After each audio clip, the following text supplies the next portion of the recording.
state government, layers and layers of approvals necessary before things can go out the door. In a crisis management situation, a lot of the tools available to us, we lose out on what makes them so good in terms of immediacy. How do we get around that, or how do we begin a culture shift to embrace this? You have to start with a crisis plan. If you build a crisis plan beforehand and you get the buy-in to the process, and when this happens, what's going to happen next, and who's going to be on the team, and who's going to have the authority, and where are we going to go, you get some of those ahead of time. The other thing that we've done for clients is we've actually built a number of instantaneous first responder responses that are Swiss cheese. They're stuck on dark pages. They don't connect to your website at all. But when you need it, airlines have this. We have just learned then, fill in the blank. Went down, crashed, what we know is fill in the blank. So those are templates that are built that you can quickly mobilize. But you're right, there's got to be buy-in with what's going to happen, and the answer is a crisis plan. And by the way, only 1 in 4 organizations have one up to date. Actually, believe it or not, the city of New Orleans did have one. I know the guy who wrote it. They never used it. Sounds about right. Attractive, right? I'm going to ask you a question because I think it's relevant to the audience, which is when a company makes a mistake now, okay, look at Netflix or the Gap. How best should they respond in that type of situation? Certainly not the way Reed Hastings did with his Sunday night missive that started out really looking good. I owe you an apology. And then for the next 16 paragraphs was basically a terms of use agreement. Be humble. Have compassion to what you did. Instant, quick response that acknowledges what you can, acknowledges that something went wrong, tells people you are sorry it did go wrong, and tells people what will be the next step. The first responder statement doesn't have to be deep. It just has to tell the people out there that you're on it. I'm on it. I got it. We made a mistake. We're going to fix it. And you don't, the key to always doing these kinds of responses, and I'm not pandering to this guy, is make sure as PR people, how many people in here are PR people? I recognize some of them. Okay, you got to work with these guys. Don't let our enthusiasm do something really, really bad. My first call after I hear from a client who wants to hire me is, I need the name of the attorney. We need to be on the same page. Because we can let our enthusiasm and our, I'm sorry, get away, and then he has to clean up the mess. Yeah. So that was going to be my question, is how do you define that line? You define it with people like this. And you don't say, we're sorry we killed someone. You say, we're sorry they're dead. It's a big difference. And when we hear about... I learned that from a lawyer, by the way. Lawyers, we get away from the, we terminated them, or, you got to use sort of normal terms that people use. We tend to get a little impersonal with the terms. But I think bringing lawyers in early on to work with the PR staff, because sometimes the lawyers get the questions as well, and communicating what is the message, and being consistent. That's something we work with companies all the time on. And we come at the issue 2 different ways. We come thinking about, can we keep this organization alive after it's over? Lawyers tend to focus on the case and what's going to happen. And so it's got to be a compromise. And one of the ways I've been able to work with lawyers is to use non-legal terms. So instead of, we fired him, which I know you can't say, he's no longer with us, is not a legal term. But it says the same thing. That's why it's got to be a give and take. And always, always, always, I teach a class on crisis communication at Quinnipiac, and one of my favorite panels is the legal panel, because we get 3 lawyers up there talking to, a room full of baby PR people. And it's a good thing to do early and often. And I remember Ross Garber from Shipman & Goodwin was there, and I said, if you could give PR people one message about how to work with you in crisis, what would it be? And he said, it's my client. Always respect it. It's their client. See, I don't necessarily agree with that, because a lot of the cases I've worked on with legal teams, they focus on the no comment aspect versus Right. how are we going to. That's why it has to be, yes, that's why it has to be a negotiation, because they will tend to go, that's a really good point. They will focus on the no comment. Right, but I think you can't get away with that as much anymore.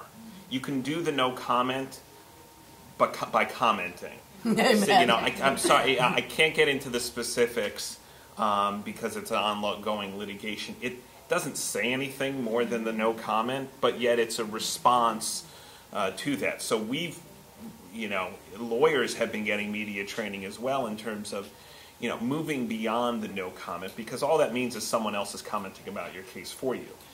On Twitter. Right, on Twitter. To responding in a way that sort of addresses things but still leaves it open. You're obviously not going to, if a discrimination case gets filed against your company, you're obviously not going to talk about the specifics of the situation, but you may say something like, we're investigating the allegations, and we'll respond appropriately at the time. But you're right. Something. Their gut reaction is always, don't get involved, move away, and it has to be a negotiation. And I will tell you something, that if you go head to head with the legal team in front of your client, you're going to lose as a PR person, because they're more scared of these guys than they are of us. Yeah.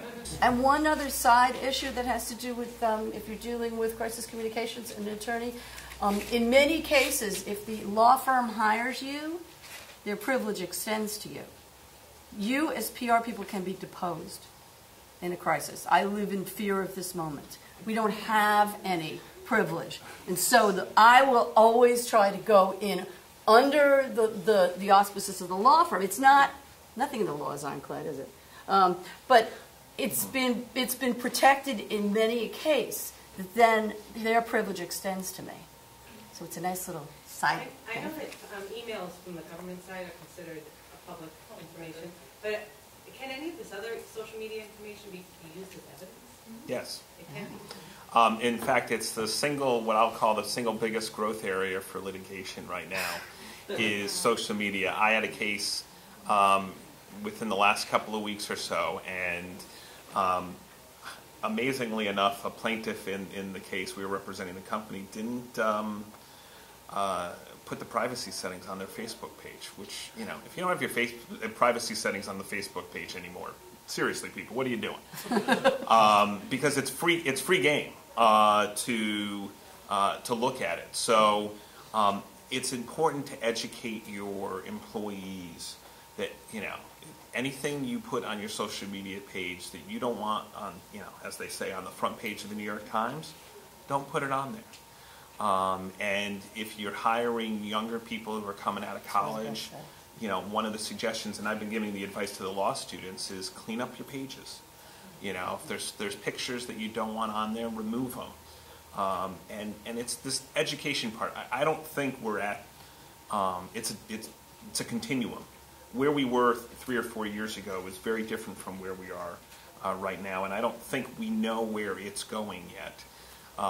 But I think educating the staff on it and making it your role to say, look, this is important to all of us, without coming across as heavy-handed is a good strategy. And one thing we have to, both Julian and I use these tools on behalf of our clients as marketing tools. So the other side of that is make sure your privacy settings are not set private for the business pages, because I have gone in and I've had clients that say, oh, we have a Facebook page.